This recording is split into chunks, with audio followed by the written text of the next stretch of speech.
Okay, so for this next video, it's going to be a lot of complex topics in it, so I felt that it was necessary to give some basic demonstrations to explain all these things so that you could put them together.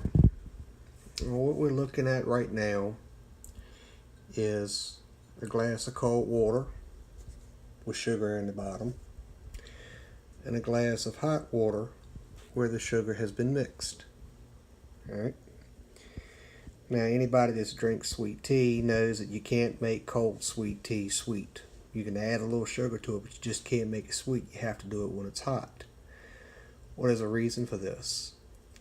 The reason being that the water molecules in hot water are further apart than they are in cold water. It also has more energy in it to absorb the water, or the sugar, and to allow it to go into solution. This one, on the other hand, if you look, the sugar in the bottom cannot go into solution. And if we were to try and shake that water up, we're not going to really move it. The same thing happens in your soil. Okay?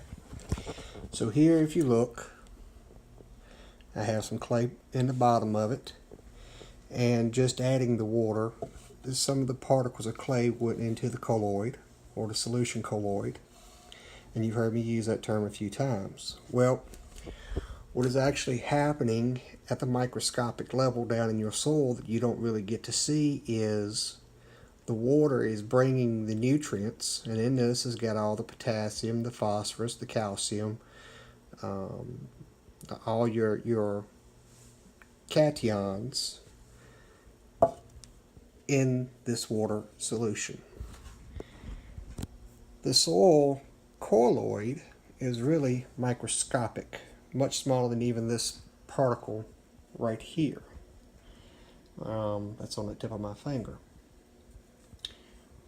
What has to happen is much smaller microscopic particles has to actually get released into the soil, or from the soil into the water, to allow the plant to intercept it.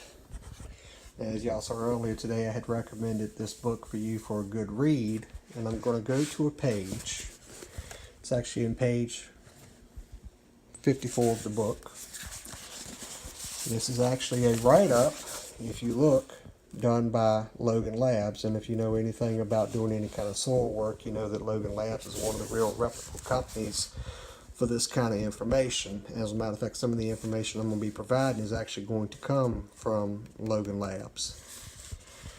But if you look here, it's showing a root, basically the layer of large clay particles with all the nutrients and other smaller particles of the clay in suspension in the solution. Notice I said suspension and not a solution, because these particles are just like what you see right here. They are in suspension. They are not in solution like that sugar water where it's transparent and you can see it.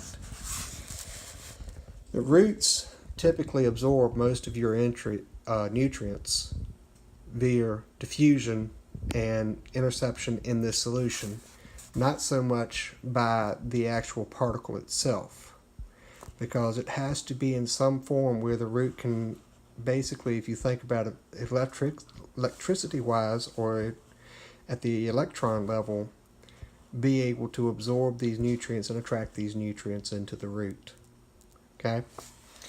So when you hear me refer to the colloid, I'm referring to much smaller particles of which you can see in this clay here. And when I say the soil solution, I am actually referring to what's right here. Now actually what happens is, in between each particle there are basically little cracks, little fissures. That's where the roots work down into to intercept the nutrients. The water here is what's going to hold those nutrients and allow those nutrients to be absorbed. And also, this is part of what's going on right now when you look at your yards and you see that they're turning yellow and they have potassium deficiencies and all that kind of stuff, and it's not holding nitrogen. Well, What's happening is we are having so much rain that this actually can continue to wash down and take it away from the plant. Your soil is not necessarily deficient in nutrients, except possibly nitrogen, because nitrogen is actually negatively charged and cannot attract to the soil particle like potassium and phosphorus. But the solution is weak. It's been diluted. So you do not have all the nutrients in this solution to feed the plant. All right. So as we start talking about making soil corrections and stuff, you need to understand that soil corrections are one thing. You are attaching nutrients to the soil particle. But then you also have the soil solution, which is necessary to get the particles from the soil, the nutrient particles from the soil particles into solution so that the plant can in fact intercept it and get it. As we move forward, the corrections I'm telling you is actually getting the nutrients to attach and the nutrients that the soil needs if it is in fact deficient. But if we have situations like we do right now where it's excessive amounts of rain, we could be washing some of our solution down where the nutrients are not getting into it. Okay? So I thought this would be a quick little demonstration starting this video, so when I start talking about the colloid and the soil solution, you know exactly what it is I'm talking about. This again is a solution. Notice that we see no suspension of particles. This right here is an incomplete solution. We have some of it in here, but most of it's down there. This is a colloidal solution, which means we have suspended particles in there so that they can be used. You can actually think of fog as being a colloidal solution. You can think of just about anything that there is a suspension of particles in it as that. So this will be the first part of this video. This will hopefully explain to you why you're seeing what you're seeing in your yards right now, you know, with all this rain, and why we can't seem to keep them green even after we put nitrogen on it. And now we have other deficiencies that are showing up.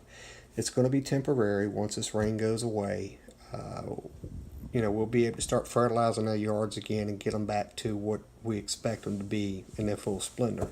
It's just been a real tough year. So, stay tuned.